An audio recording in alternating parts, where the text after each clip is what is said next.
The little girl had pink frosting on her nose and a paper crown sliding off her head when her grandfather raised his glass and ended 32 years of pretending. Celine had spent 3 weeks planning that birthday party. 3 weeks of color-coding balloon arrangements, taste-testing 2 different bakeries, hand-cutting paper butterflies to hang from the dining room ceiling. Her daughter Nora was turning 3, and Celine had decided, the way only a mother who remembers every ache of feeling invisible can decide, that this child would never spend a single birthday wondering if she mattered. The backyard was full. Cousins chased each other through the grass. Her sister-in-law was refilling the punch bowl. Her mother was fussing with the napkins the way she always fussed with things that did not need fussing. Nora was sitting at the head of the little table in her butterfly dress, both hands wrapped around a juice cup, grinning so wide her cheeks must have hurt. And then her father, Randolph, stood up. He tapped the side of his cup with a spoon. The small crowd quieted. Nora looked up at him with those enormous brown eyes, the way children look at grandparents, with a trust so complete and unguarded it is almost painful to witness. Randolph cleared his throat. "Well," he said, and smiled the way he always smiled when he was about to say something he had already decided he would not apologize for. "Here we all are, another birthday." He glanced at Celine's brother, Clifton, who was leaning against the fence looking comfortable the way he always looked comfortable, like the world had been specifically arranged for his ease.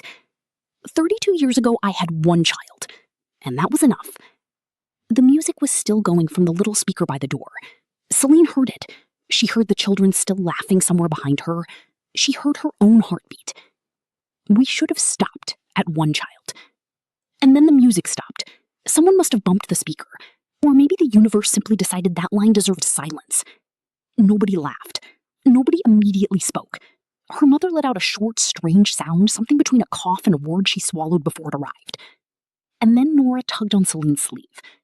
"Mommy," her daughter's voice was very small. "Did Grandpa mean me?" Celine felt something inside her chest go absolutely still. Not break, not shatter. She had expected shattering if this moment ever came. She had rehearsed shattering in her head for years.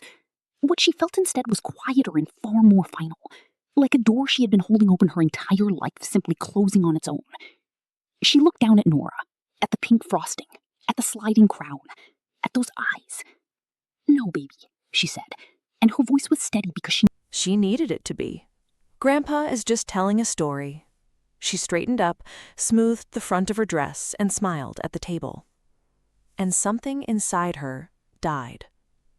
Not the part that loved her daughter, not the part that would fight until her last breath for that little girl's happiness.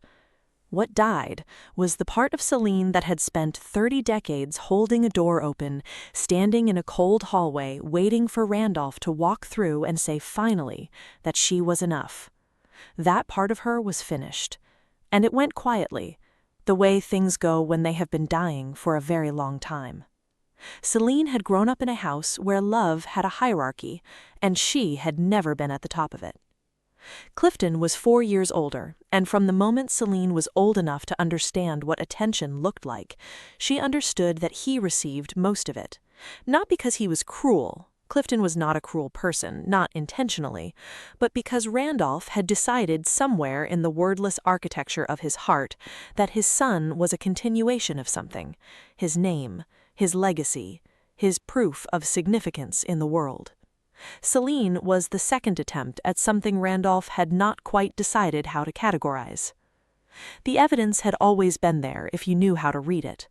Clifton's baseball games, Randolph in the front row, voice hoarse from cheering.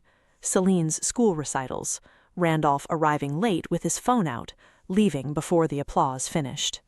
Clifton's first car, a gift wrapped in a bow on his 16th birthday. Celine's first car, a conversation about financial responsibility and the value of earning things yourself. Some parents have favorites, her Aunt Denise used to whisper at family gatherings, the way older women whisper things they are not supposed to say out loud.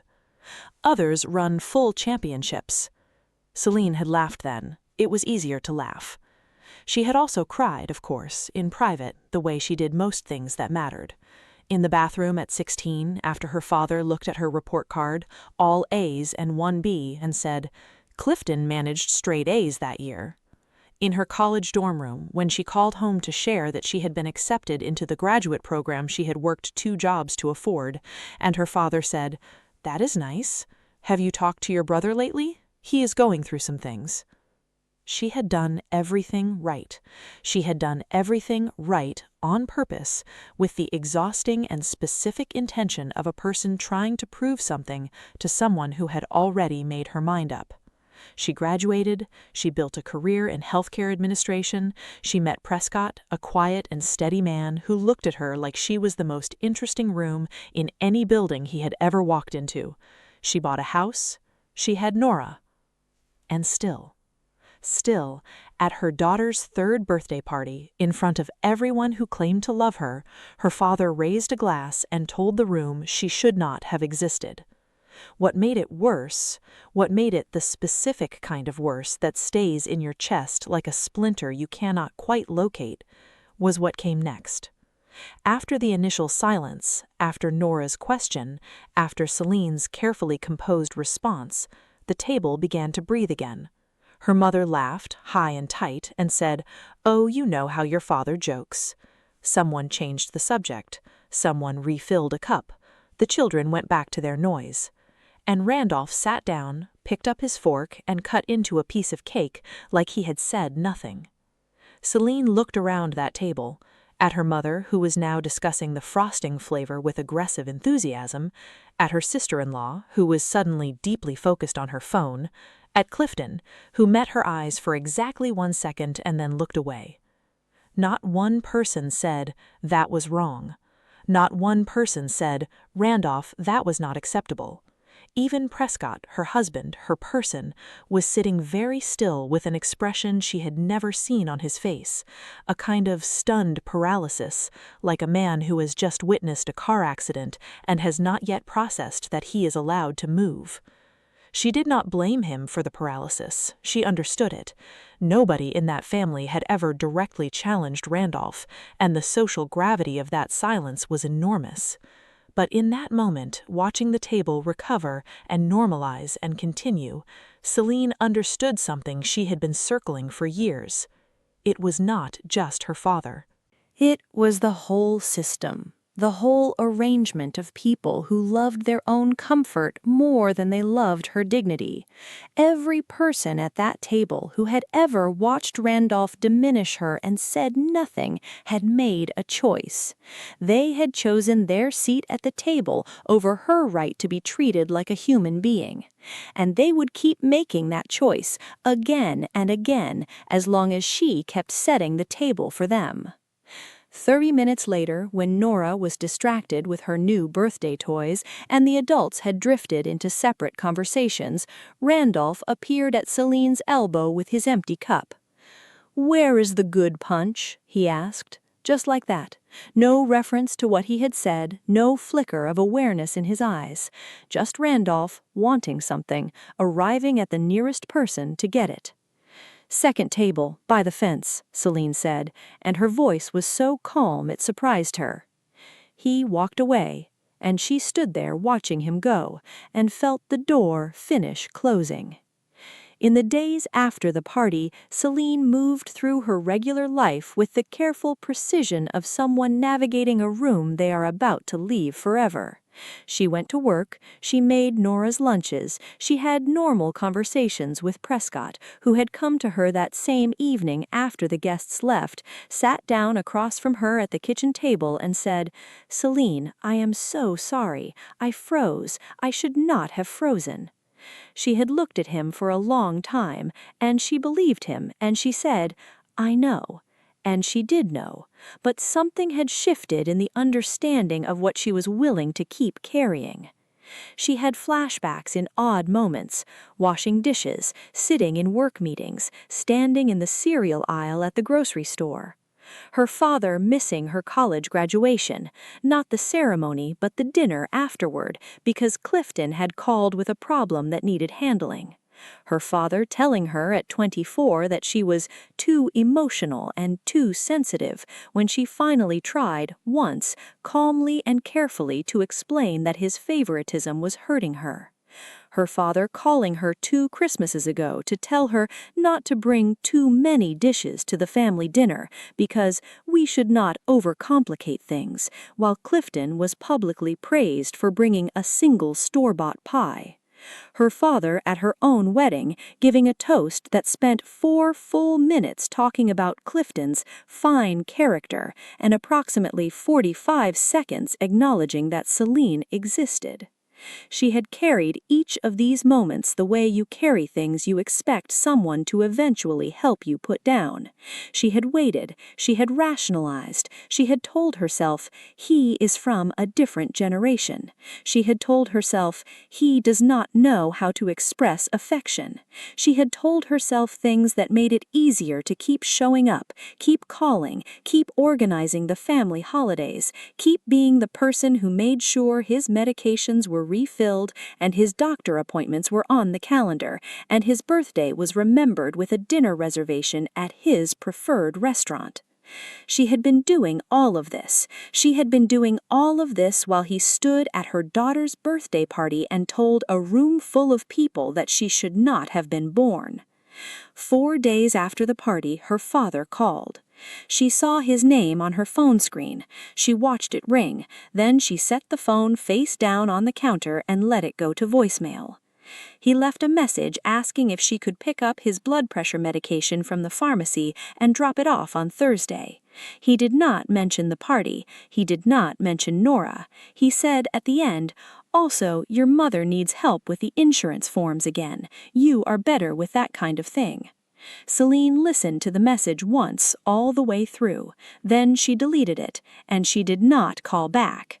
She did not call that Thursday. She did not drop off the medication. She did not help with the insurance forms. She did not text to say she was busy. She did not explain, justify, or announce anything. She simply stopped. She removed herself the way you remove yourself from a room where the air has been slowly poisoned, not dramatically, not with a speech, but with a quiet and absolute departure. She stopped calling her father. She stopped visiting. She stopped sending pictures of Nora. She stopped organizing the family Christmas gathering, a task she had managed single-handedly for 11 years. She stopped paying the streaming subscriptions she had been quietly covering for her parents' household. She stopped calling the pharmacy. She stopped. At first, based on what her mother reported in their separate private phone calls, Randolph was not particularly concerned. "He says you are being dramatic," her mother said, carefully, in the tone of a woman who has spent decades trying to stand between a hurricane and the people it was aimed at. "Okay," Celine said. "He is not worried," Vera continued. "Okay," Celine said again.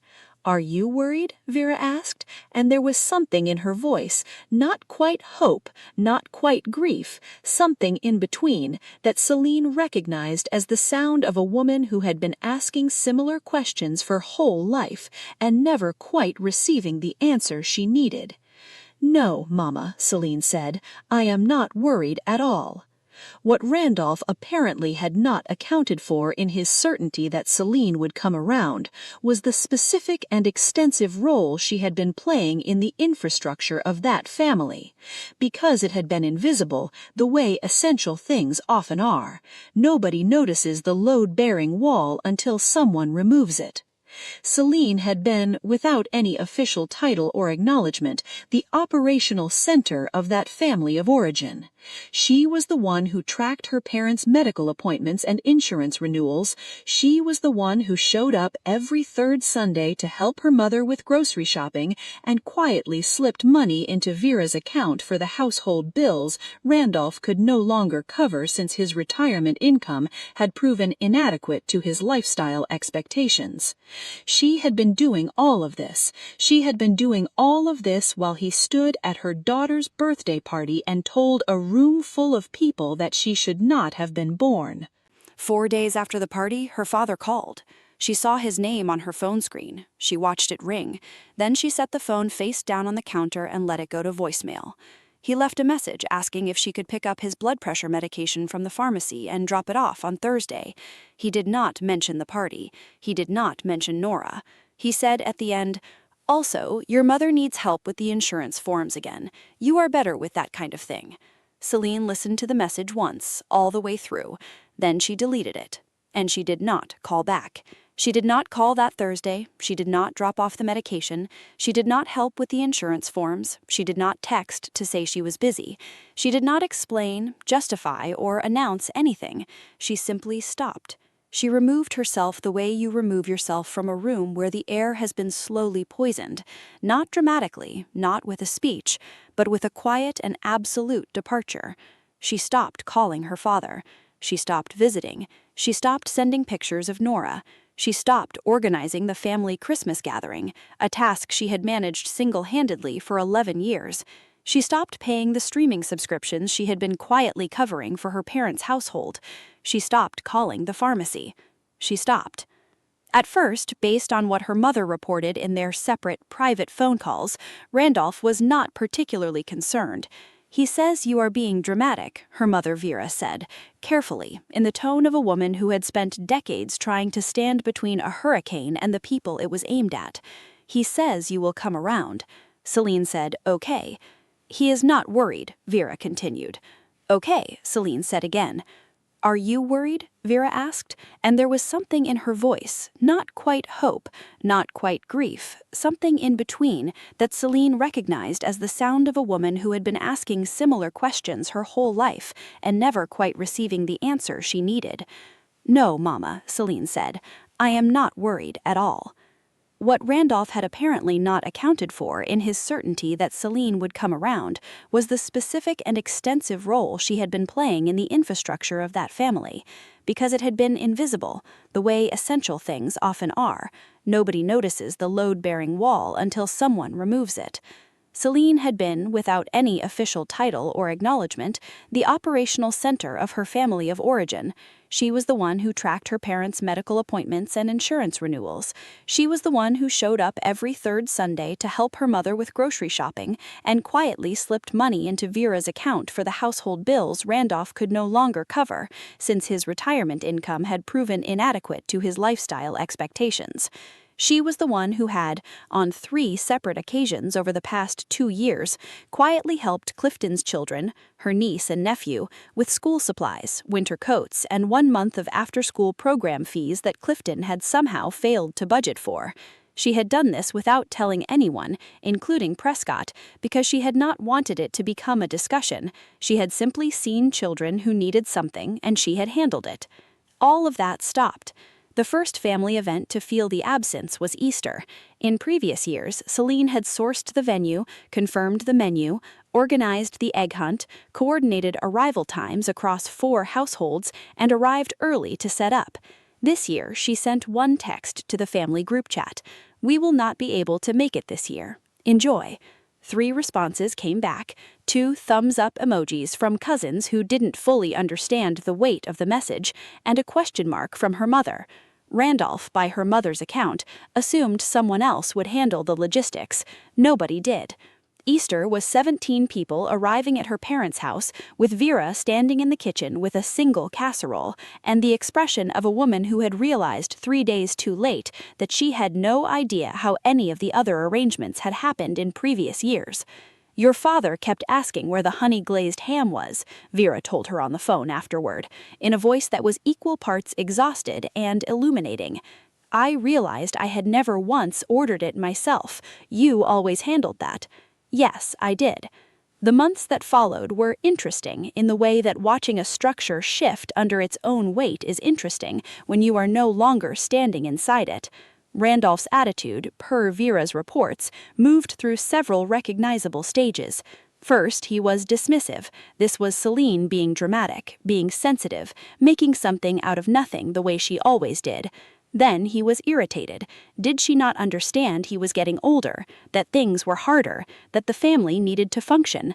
Then he became focused on Clifton, directing his full attention towards the son who had always been his preference, apparently expecting Clifton to step into the gaps. And this is where the story became something Celine had not entirely expected, though perhaps she should have. Clifton was not equipped to step into anything. It emerged gradually, over those same months, through a combination of things Vera let slip and things Celine could see from the outside without even trying. Clifton had carried a level of financial disorder that was significantly worse than anyone had known.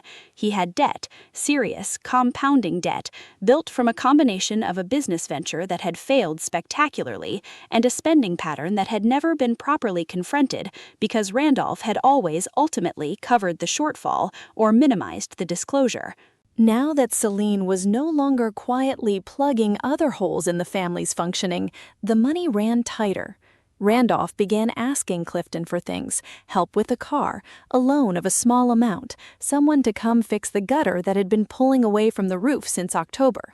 And Clifton, it turned out, had been borrowing from multiple directions for long enough that he had very little left to give. The son Randolph had championed at every table, defended at every dinner, held up as the standard by which Celine should have measured herself. That son was now calling Randolph less frequently and with excuses more frequently. That son was, in the specific language of consequences, unavailable. He came for Sunday dinner and left after 40 minutes, Vera reported. And Celine could hear in her mother's voice the slow, terrible arithmetic of a woman adding something she had been refusing to add for 30 years. Your father sat at the table for a long time after he left, just sitting. Celine did not say anything to that. There was nothing to say that would have been cruel, and she was not interested in being cruel. She was only interested in being clear. It was in October, about 7 months after the birthday party, that Vera came to see her. She arrived on a Tuesday afternoon, unannounced, which Celine registered immediately as significant because Vera did not do unannounced. Vera called before she arrived. Vera confirmed arrival times. Vera operated within the social architecture of permission and scheduling because she had spent a lifetime managing a man who found surprises inconvenient. Celine opened the door, and her mother was standing on the porch holding a small plant, a peace lily, which Celine found either meaningless or deeply intentional, she could not decide, with red around the edges of her eyes. They sat at the kitchen table. Nora was at preschool, Prescott was at work. The house was quiet. I have to tell you something, and I have to tell you that I am sorry I did not tell you a long time ago. Celine wrapped both hands around her coffee cup and waited. When you were born, Vera began and stopped, started again. That year, the year I was pregnant with you, your father had a business deal that he had been working on for almost 2 years, a partnership, commercial real estate, something he believed was going to change everything for us. She looked down at the table. The deal collapsed. Not because of anything he did wrong exactly, but because of timing and some things with the other partners. It just fell apart. Okay, Celine said carefully. He blamed it on the pregnancy. Vera's voice was very quiet. Not in those exact words, but the stress, he said, the distraction, the financial pressure of having a second child when things were already uncertain. He told me once, when you were still a baby, that everything became harder after the second child. Celine sat with that for a moment. He said that to you? Celine said. When I was a baby? Yes. And you carried that? Yes. For 32 years? Vera closed her eyes. I convinced myself it would pass, that he would see you grow up and it would become something he did not feel anymore. And sometimes I almost believed it. When you were little, you were so bright, and he would have these moments. She stopped. But it did not pass. It just went underground, and then it would come back up, and I would tell myself it was something else, something that could be explained. She opened her eyes. What he said at Nora's party, that was not a joke. You and I both know it was not a joke. Yes, Celine said, we do. They sat together for a while in the quiet kitchen with the peace lily on the table between them, and Celine did not cry. She had expected to cry if she ever heard something like this. Instead, she felt a strange and specific relief, the relief of a person who has been told, finally, that the thing they always sensed was real, that they were not imagining it, not being too sensitive, not misreading signals. The wound had always been intentional, and there is a terrible comfort in knowing you were right. "I do not want you to hate him," Vera said. "I do not hate him," Celine said honestly. "I just do not have anything left for him." By December, Randolph's health had declined enough that the question of care became real and pressing. He had a cardiac issue that required monitoring, a follow-up with a specialist, an adjustment to his medication protocol. In previous years, Celine would have been the person who researched the specialist, scheduled the appointment, confirmed the insurance coverage, and driven him there if necessary. She would have done this without being asked, because she had always done things without being asked, because she had spent her life trying to prove her worth to a man who had decided her value before she could speak. She did not do those things. She was not cold about it. When Vera called and asked specifically for help navigating the insurance website, Celine walked her through it over the phone, patiently, for 40 minutes. She was not punishing her mother. She was not punishing Clifton's children, whom she still loved. She was simply no longer available to Randolph in the ways she had always been available, and she was no longer pretending the relationship was something it had never been. Clifton showed up for the specialist appointment eventually, after Vera called him twice. He sat in the waiting room for the duration, which was something. Celine heard about it from her mother and said, "Good, I'm glad he went." In January, there was a family dinner at Vera's house, a small, quiet thing, not Celine's organized production. Celine and Prescott came. Nora stayed home with a babysitter, and Celine had made that decision deliberately and without apology. She was not ready for Nora to be in a room with Randolph, and she was not going to pretend otherwise to keep anyone comfortable. She sat at the table, and she was polite. She spoke to Vera. She spoke to Clifton, who seemed quieter than she had seen him in years, hollowed out in a way she recognized as the beginning of reckoning. She helped clear the dishes. And when dinner was finished, when the table was settled into that particular after-dinner stillness, Randolph looked at her from across the table and said, with an effort that she could see was costing him something, "You have been distant." Celine set down her napkin. "You finally got what you wanted, one child." The room went very, very quiet. "Celine," Vera began. "No," Celine said, not unkindly. "Let me." She looked at her father. She did not lean forward. She did not raise her voice.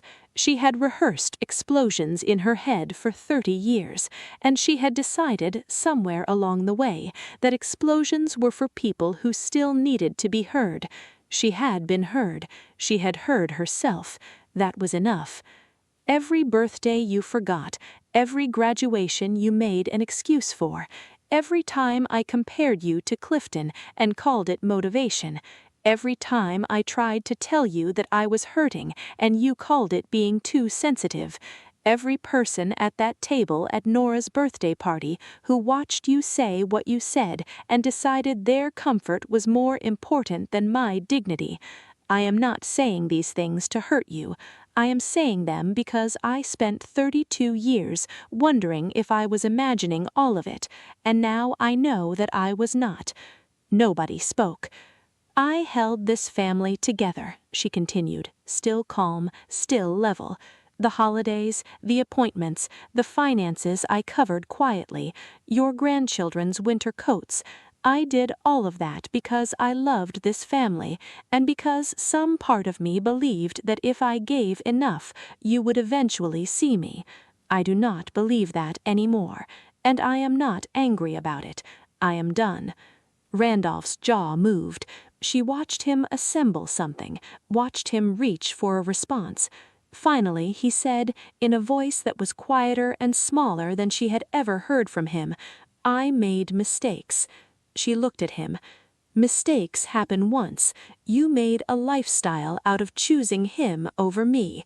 She stood up, folded her napkin, and said good night to her mother with a genuine warmth that had nothing to do with performance. She shook Clifton's shoulder gently as she passed, because she did not blame him for what he had been made into. She put on her coat.